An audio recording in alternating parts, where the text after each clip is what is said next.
दोस्तों, आप सबों का फिर से साई क्लासेस बाय रितेश रंजन में बहुत स्वागत है।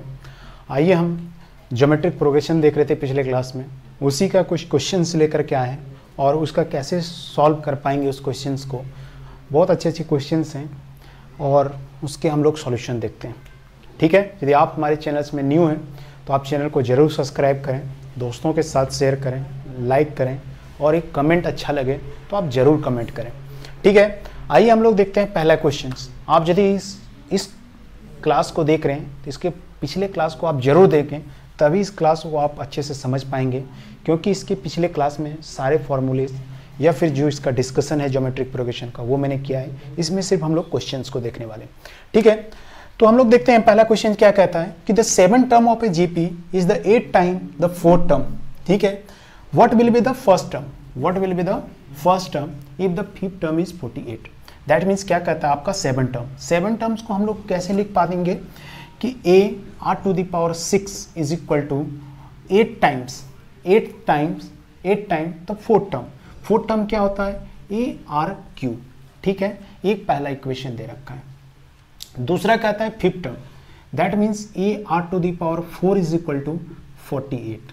ठीक है, कैसे मैं 5th टर्म लिख पा रहा हूँ, कोई भी टर्म 5th टर्म लिखने के लिए a(r(n-1) होता है। यदि मुझे 5th टर्म बोला गया है तो a r⁵ में 1 जाएगा तो ये r⁴ होता है। ठीक है, इसी तरह 7 टर्म होगा तो r के पावर में 6 हो जाएगा। यदि हमको 4th टर्म बोलेगा r के पावर में 3 हो जाएगा, एट n-1 के थ्रू होता है।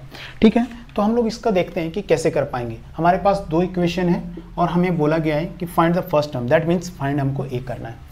आप इस इक्वेशन से देखिए कि a को a से कैंसिल कर देंगे, r3 को r6 से करेंगे तो r3 इक्वल टू 8 आ जाता है। तो r3 इज इक्वल टू 8 और हम लोग 2 के पावर 3 को 8 भी लिख सकते हैं। तो r का वैल्यू क्या हो जाएगा, यहाँ से 2 आने वाला है। r का वैल्यू क्या आएगा, 2 आ गया। इस r का वैल्यू मुझे पता है, क्या मैं इस इक्वेशन में रख दूँ या किसी भी इक्वेशन में रख करके a का वैल्यू को फाइंड कर सकता हूँ, क्योंकि मुझे a का वैल्यू निकालने बोला है। ठीक है, तो हम लोग क्या करेंगे कि इस इक्वेशन इसको हम लोग इरेज करते हैं। आपने देख चुका होगा क्वेश्चंस को, और हम लोग यहाँ से देखते हैं क्या इस इक्वेशन में हम लोग r की वैल्यू को 2 रख देते हैं। ठीक है, तो a इंटू 2 के पावर 4 इज इक्वल टू 48। ठीक है, 2 के पावर 4 कितना होता है तो 16 होता है। तो a into 16 is equal to 48 और a का वैल्यू क्या होगा 48 डिवाइडेड बाय 16। ठीक है, तो 16 या 48 3 टर्म में चला जाएगा तो यहाँ से आ जाएगा क्या, a का वैल्यू 3, जो कि हमको निकालने बोला है। a का वैल्यू आपके पास 3 आ गया, r का वैल्यू आपके पास 2 है। कोई भी अब टर्म यहाँ से निकालने बोलता, आगे कुछ फर्स्ट टर्म ना निकालने बोलता, आपको बोलता कि फाइंड द 5th टर्म निकालिए, तो आप 5th टर्म कैसे निकाल पाएंगे उसके लिए हम लोग जिक्र करते हैं। 5th टर्म कैसे निकाल पाएंगे, आपको मालूम चल गया है कि हमारे पास a इज इक्वल टू 3 है, r इज इक्वल टू 2 है, तो 5th टर्म निकालिए। तो t 5th कैसे निकालेंगे, a r⁴ है। 5th टर्म एक्चुअली हमको दिया हुआ है, तो मुझे आपसे कुछ भी नेक्स्ट टर्म कुछ भी बोला जाए, 10th टर्म बोला जाए, तो 10th टर्म कैसे निकालेंगे, a is equal to r⁴ यहाँ से n-1, तो मतलब 10-1 हो जाएगा, तो a r⁴ सिंपल हम लोग 9 लिख सकते हैं। और a r⁴ हमारे पास a भी है, r भी है, तो सब निकाल पुट कर दीजिए। a का वैल्यू 3 है, 2 के पावर 9 है, और यही आपका आंसर होगा। ठीक है, तो आपको कोई भी क्वेश्चन किसी भी तरह से घुमा के रोटेट भी करे तो आप उसको कैच कर सकते हैं, यदि आपको बेसिक चीज़ें पता हो तो। नेक्स्ट क्वेश्चन हम लोग देखते हैं कि क्या कहता है कि the 4th and the 10th term of a GP R 1/3 and 243। Find the 2nd term. यदि हम लोग 4th टर्म की बात करें तो अभी मैंने बताया था कि a r⁴ को 4th टर्म लिखते हैं। a r⁴ is equal to कितना दे रखा है, 1/3 दे रखा है। ठीक है, और एक दे रखा है 10th term, a r⁴ is equal to कितना है 243। ठीक है, तो और उससे हमें क्या बोला है, 2nd टर्म निकालने बोला है। 2nd टर्म मतलब a r, मुझे a r निकालने बोल गया। तो हम लोग देखेंगे कि कैसे यहाँ से वैल्यू ला करके पुट करें कि हमको r का वैल्यू a का वैल्यू मालूम पता चले, तो हम लोग ये r का मतलब 2nd टर्म निकाल सकते हैं। दैट मीन्स हमको यहाँ पे दोनों चीज़ निकालना होगा, a भी निकालना होगा, r भी निकालना होगा, और हमारे पास 2 इक्वेशन है, और दोनों इक्वेशन का यूटिलाइज करके हम लोग कैसे निकाल पाएंगे उसकी हम लोग जिक्र करते हैं। ठीक है, यदि इक्वेशन 1 और इक्वेशन 2 है, यदि इक्वेशन 2 में 1 को डिवाइड कर दें, ठीक है, इक्वेशन 2 में 1 को डिवाइड कर दें, मतलब इक्वेशन 2 डिवाइडेड बाय इक्वेशन 1, तो यहाँ से क्या हो जाएगा कि A are to the power 9 divided by A are to the power 3 is equal to 243 divided by 1/3। तो यहाँ से क्या हो जाएगा, ए कैंसिल आउट हो जाएगा, R3 में गया तो यहाँ पे R6 बच जाएगा। That means R6 is equal to 243 into 3, ठीक है। तो ये कितना हो जाएगा, 3 तिया 9, 4 तिया 12, 3 दूनी 6, 1 7, 729। R6 का वैल्यू 729 आ रहा है, ठीक है, समझ में आ रहा है कि R6 का वैल्यू 729 आ रहा है। क्या R6 इज इक्वल टू 3 के पावर 6 लिख सकते हैं? 3 के पावर यदि हम लोग 6 लिखेंगे तो 729 आएगा, ठीक है। तो यहां से R का वैल्यू मुझे पता चल गया कि R का वैल्यू क्या है, 3 है। अब मुझे निकालना है A का वैल्यू। A का वैल्यू निकालने के लिए हम कोई भी इक्वेशन में यूज कर लेंगे, या तो इक्वेशन 1 में यूज कर लीजिए या इक्वेशन 2 में यूज कर लीजिए R का वैल्यू, वहां से हमको A का वैल्यू निकल जाएगा, ठीक है। अब A का वैल्यू निकालने के लिए इक्वेशन 1 में हम R के वैल्यू को पुट कर देते हैं। तो A is equal to 1/3 R के पावर Q, तो 1/3 इंटू 3 के पावर 3, 3 तिया 9 तिया 27, 27 तिया 81, दैट मीन्स A का वैल्यू 1/81 आ गया। 1/81 A का वैल्यू, R का वैल्यू 3 है, हमको सेकेंड टर्म बोला गया है, तो सेकेंड टर्म क्या होता है, सेकेंड टर्म T2 क्या होता है, A इंटू R होता है, आपको मालूम होना चाहिए।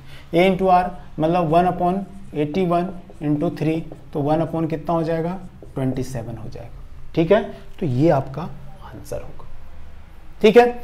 नेक्स्ट क्वेश्चन हम लोग डिस्कस करते हैं। और तीसरा क्वेश्चन, यदि आपको फास्ट लग रहा है तो आप YouTube की स्पीड को स्लो करके आप वीडियो को देख सकते हैं, और नहीं तो पॉज करके भी आप समझ सकते हैं, ठीक है। नेक्स्ट क्वेश्चन, और ये तीसरा क्वेश्चन हम लोग देखते हैं कि क्या कह रहा है। तीसरा क्वेश्चन क्या कहता है कि the fifth term of GP is to find the product of first 9 term. आपके पास फिफ्थ टर्म को लिखने के लिए क्या है कि a to the power 4 is equal to 2 दे रखा है, एक इक्वेशन हमारे पास है, और कह रहा है कि find the product of first 9 term. First 9 term में बात करूं, a r square, a r cube dot dot dot a r to the power 8, इस सारे का प्रोडक्ट हमको निकालने बोल रहा है। इसका प्रोडक्ट मतलब इसको मल्टीप्लाई करें तो कितना होगा, ये हमसे पूछा गया। तो हम लोग चलिए निकालते हैं और इसको फाइंड करने की कोशिश करते हैं। तो आप देखेंगे क्या कि यहाँ से कैसे निकाल पाएंगे हम लोग, उसकी बारे में बात करते हैं। तो देखिए कि कितने ए आ रहे हैं, मतलब कितने टाइम्स आएंगे, 9 टाइम्स ए आएंगे, तो a to the power 9। r कितना हो जाएगा, तो r होंगे, सबों को आप ऐड करेंगे। जैसे यहाँ पे कुछ नहीं है, यहाँ पे 1 है, 2 है, 3 है, 4 है, 5 है, 6 है, सबके पावर ऐड हो जाएंगे, तो ठीक है।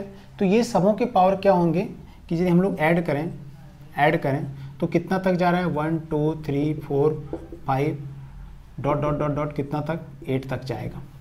आप इसको ऐड कीजिए, कैसे ऐड करेंगे, sum of natural numbers. Natural number का क्या होता है, n into n plus 1 divided by 2, ठीक है, sum of n natural numbers. आप 8 तक गया है तो आप यहाँ से क्या करेंगे, 8 इंटू 8 प्लस 1 डिवाइडेड बाई 2, तो यहाँ से क्या हो जाएगा, 8 इंटू 9 डिवाइडेड बाई 2, 2 से इसको कटेंगे 4, तो यहाँ पे 36 आ जाएगा। दैट मीन्स r के जो पावर आने वाला है वो 36 आने वाला है, ठीक है। तो a to the power 9 r to the power 36 आ गया, ठीक है, ये आ रहा है। लेकिन हमारे पास दे रखा है कि a r to the power 4 दे रखा है, ठीक है। इसको आप यदि हमारे जो AP का सीरीज मैंने बताया था वहां पे इसका समेशन कैसे निकालते हैं उसको मैंने जिक्र कर चुका हूं। यदि यहाँ पे आपको फास्ट लग रहा हो तो आप हमारे पिछले वीडियो में देख करके इसको आप समझ सकते हैं, ठीक है। अब इसको क्या करें कि ये पूरा मेरा प्रोडक्ट आ रहा है, लेकिन मेरे पास एक इक्वेशन है जिसमें a r to the power, कहीं a r to the power की इसके फॉर्म में लाने की कोशिश करूं तो यहाँ पे क्या होगा, a r to the power 4 और यहाँ पे 9 यदि हम लोग ले लिए कॉमन, तो इसका वैल्यू मुझे पता है कि इसका वैल्यू 2 है, 2 के पावर 9, और यही आपका आंसर हो जाएगा, ठीक है। तो यही आपका आंसर होने वाला है, ठीक है। तो इस तरह से आप क्वेश्चंस को आसान कर सकते हैं। यदि इसको इस फॉर्म में दिया हो तो इस फॉर्म में लिख सकते हैं, इसको एक्सपेंड करके मल्टीप्लाई करके दिया हो तो मल्टीप्लाई करके लिख सकते हैं। आप कोई भी फॉर्म में लिख सकते हो और आंसर दे सकते हैं, लेकिन आपको क्या है कि टेक्निक उसका पता होना चाहिए। यदि आप टेक्निक पता नहीं है तो आप एग्जाम में बेसिक तरह से करने जाएंगे एक एक चीज़ को, तो बहुत टाइम लगेगा और आप क्वेश्चन को आइदर छोड़ देंगे या तो आप बहुत टाइम लेंगे जो कि आप दूसरे क्वेश्चन को इफेक्ट करने वाला है। ठीक है, नेक्स्ट क्वेश्चन लेते हैं और जैसे 4th नंबर क्वेश्चन हम लोग जिक्र करते हैं। ये 4th नंबर क्वेश्चन क्या कह रहा है? 4th नंबर क्वेश्चन क्या कहता है कि the third term of GP is a square of the first term. ठीक है, पहला स्टेटमेंट और उसके बारे में हम लोग क्या कहता है उसके देखिए।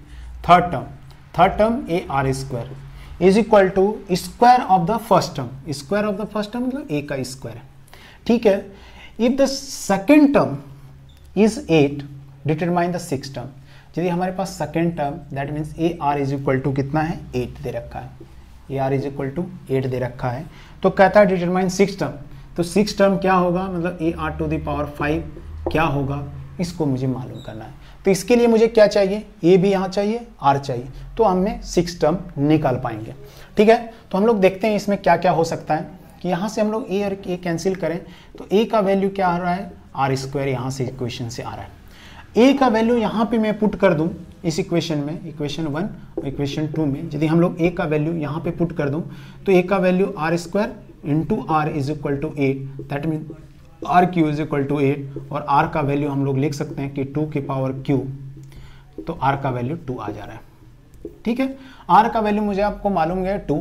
अब इसी आर का वैल्यू किसी एक इक्वेशन में पुट कर दीजिए, ए का वैल्यू निकाल लीजिए। इक्वेशन 2 में पुट करता हूँ, A R is equal to 8 है, तो A is equal to 8 upon R, तो आर का वैल्यू कितना है 2, तो ए का वैल्यू 4 आ गया।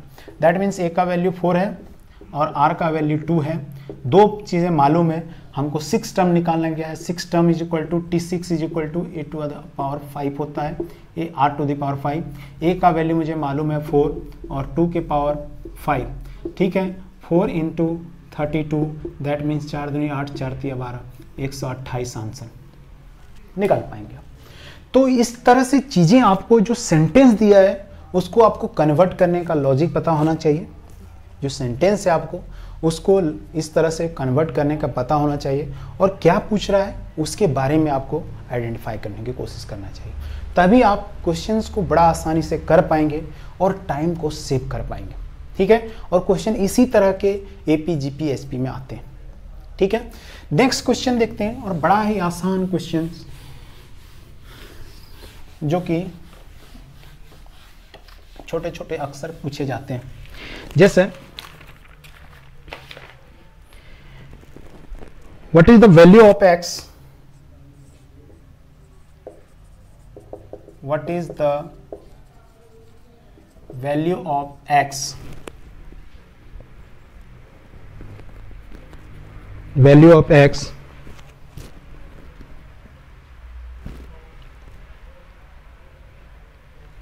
for what value of x, for question है for what value of what value of x, for what value of x in the number क्या है -2/7 x और -7/2 r in gp, ये तीनों टर्म को जीपी में होने के लिए x का वैल्यू क्या होना चाहिए उसको हम लोग निकालना है। तो आप कैसे मालूम पता आपको होना चाहिए कि ये तीनों जो टर्म है जीपी में होने के लिए क्या होना चाहिए, कॉमन रेशियो बराबर होना चाहिए। कॉमन रेशियो क्या, इसको इस नंबर को इससे डिवाइड करें वो उतना ही होना चाहिए जिसको इसको इससे डिवाइड करें।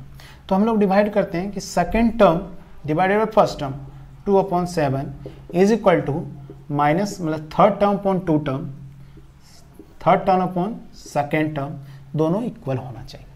आप देखेंगे क्या यहाँ से कि एक्स स्क्वायर, ये क्रॉस मल्टीप्लिकेशन कर दीजिए, X square is equal to -2/7 into -7/2 आ रहा है। 7 कट गया, 2 कट गया, माइनस कट गया, तो x square is equal to 1 आ रहा है। तो यहाँ से क्या लिख सकते हैं कि x square is equal to 1 और एक्स का वैल्यू क्या जाएगा, क्या सिर्फ 1 होगा, क्या सिर्फ 1 होगा। यदि आप 1 आंसर मारते हैं, यदि आपके पास फोर्थ ऑप्शन है 1 है, दूसरा है -1 है, तीसरा है √2 है और चौथा है समथिंग लाइक दैट +-1, तो आपको मारना कौन सा ऑप्शन है बेटर ऑप्शन होगा। यदि 1 मारेंगे आप तो ये परफेक्ट सही नहीं होगा, -1 लगाएंगे वो भी परफेक्ट सही नहीं होगा, +-1 आपको लगाना पड़ेगा जो कि आपका परफेक्ट आंसर है, क्योंकि x का वैल्यू +1 भी हो सकता है और -1 भी हो सकता है। वो कैसे कि आप देखेंगे कि x स्क्वायर को माइनस इधर 1 करेंगे तो ये 0 होगा और यहाँ से इसको फैक्टर करेंगे एक x +1 और ax -1 इज इक्वल टू 0। तो यहाँ से ये जो करेंगे x का वैल्यू एक -1 हो जाएगा और x का वैल्यू एक +1 आएगा। तो दैट मीन्स जो x का वैल्यू दोनों होगा, +1 भी हो सकता है, -1 भी हो सकता है और ये जो सीरीज है वो GP में आ सकता है। ठीक है, तो इसी तरह से हम लोग कैलकुलेट करते रहें, बहुत आसान होगा। ठीक है, और आंसर फाइंड आउट कर सकते हैं। ठीक है,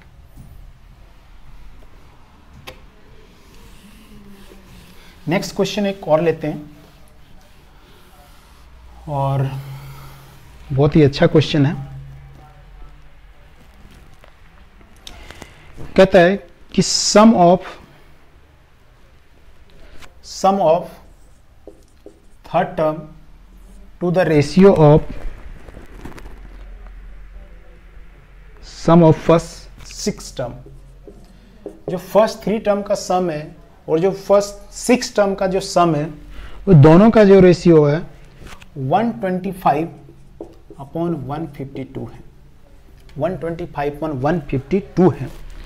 तो फाइंड द कॉमन रेशियो, यहां से क्या गया है कि फाइंड द कॉमन रेशियो क्या होगा, दैट मीन्स आर का वैल्यू क्या होगा। ठीक है, आर की वैल्यू क्या होगी। तो आप देखिए S3 को कैसे निकाल पाएंगे। S3 को मैंने बताया था कि A is equal to R⁻³ - 1 R-1 होगा और S6 कैसे निकालेंगे, A की पावर R⁻6 - 1 R-1। ठीक है, इज इक्वल टू 125/152। R-1 यहाँ से R-1 कैंसिल, यहाँ से भी ये कैंसिल हो जा रहा है।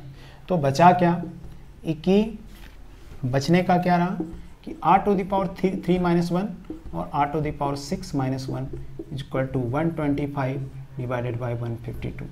क्या R⁻6 - 1 को a² - b² के फॉर्म में ब्रेक कर सकते हैं, तो यहाँ से कर सकते हैं कि R⁻3 - 1 को R⁻3 - 1 एक लिख सकते हैं, R⁻3 + 1 लिख सकते हैं, इज इक्वल टू 125/152 लिख सकते हैं। ये और ये कैंसिल आउट होगा, सॉरी माइनस वाला टर्म कैंसिल आउट होगा। ठीक है, माइनस वाला टर्म कैंसिल आउट होगा, प्लस वाला बच रहा है। तो आप देखेंगे क्या कि 1/R3 + 1 is equal to 125/152। Cross multiplication कीजिए तो 152 इज इक्वल टू 125R³ + 125। अब इसको 125 को इधर लाएंगे तो क्या हो जाएगा कि 125R³ इज इक्वल टू 152 - 125। ये कितना आ रहा है, 12 में 5 गया 7। ठीक है, तो यहाँ पे 4 में 2 गया 2, 1 1 0, 27 बच रहा है। और R³ इज इक्वल टू क्या हो जाएगा, R³ इज इक्वल टू हो जाएगा 27/125 और हम लोग R का वैल्यू लिख सकते हैं कि 3/5 और दिस इज योर आंसर। 3/5 यही आपका आंसर होगा। कॉमन रेशियो कितना होगा, तो कॉमन रेशियो का वैल्यू 3/5 और ये आपका आंसर है। इस तरह के कई क्वेश्चंस आते हैं, आप इसको इस तरह से ही क्वेश्चंस आते हैं इसमें APGPHM में, और इसी लेवल का क्वेश्चंस आएगा। आप इसके लिए प्रिपेयर रहें, उसके सेंटेंस को समझें और सॉल्यूशन निकालने की कोशिश करें। आप जितना प्रैक्टिस करेंगे उतना अच्छा सॉल्यूशन आप जल्दी दे पाएंगे और इसी तरह के क्वेश्चंस को आपको करने की ज़रूरत है। ठीक है, आप हलवा एक एक क्वेश्चन कर लें, सेम पैटर्न का 50 क्वेश्चन कर लें, कोई फ़ायदा नहीं होने वाला है। आपको हर पैटर्न के क्वेश्चंस को टच करना है और पैटर्न में क्या चेंजिंग है उसको एनालिसिस करके आपको ग्रैब करना है नॉलेज। आप 10 क्वेश्चन बनाएंगे लेकिन 10 पैटर्न का बनाएंगे तो आपको लगेगा ऐसा कि ये टॉपिक में पकड़ है। नहीं तो आप एक ही पैटर्न के लोग बहुत सारे कराते हैं, एक ही पैटर्न का 50 क्वेश्चन आपको करा दिया, कोई बेनिफिट नहीं होने वाला आपको, मैं बता रहा हूँ। आप उसी में घूमते रहेंगे कि 5th टर्म निकाले, 6th टर्म निकाले, 7th टर्म निकाले, सम निकालिए, बाद में क्वेश्चन इस तरह के आएंगे तो आप वहीं पे घुलट जाएंगे। ठीक है दोस्तों, बहुत बहुत धन्यवाद। हमारे यदि वीडियो को देख रहे हैं तो आप ज़रूर सब्सक्राइब, शेयर और कमेंट करें, लाइक करें, दोस्तों को भेजें, उनको सब्सक्राइब करवाएं। यही आपका एक हेल्प चाहिए हमें। और आगे आने वाले जो है उसमें मैं एचपी पढ़ाने वाला हूं, और जब एचपी ख़त्म होगा तो arithmetic mean, geometric mean, harmonic mean का 1-2 क्लास लूँगा, और आपको सारे मिक्सअप के जो क्वेश्चंस हैं, एपीजीपी के मिक्सअप किस तरह के क्वेश्चन बनते हैं उसको भी मैं कराऊंगा। तो आपको क्वेश्चंस करने के बाद लगेगा कि हर क्वेश्चन को मैं करने के कैपेबल हूँ, कर सकता हूँ। बहुत बहुत धन्यवाद दोस्तों।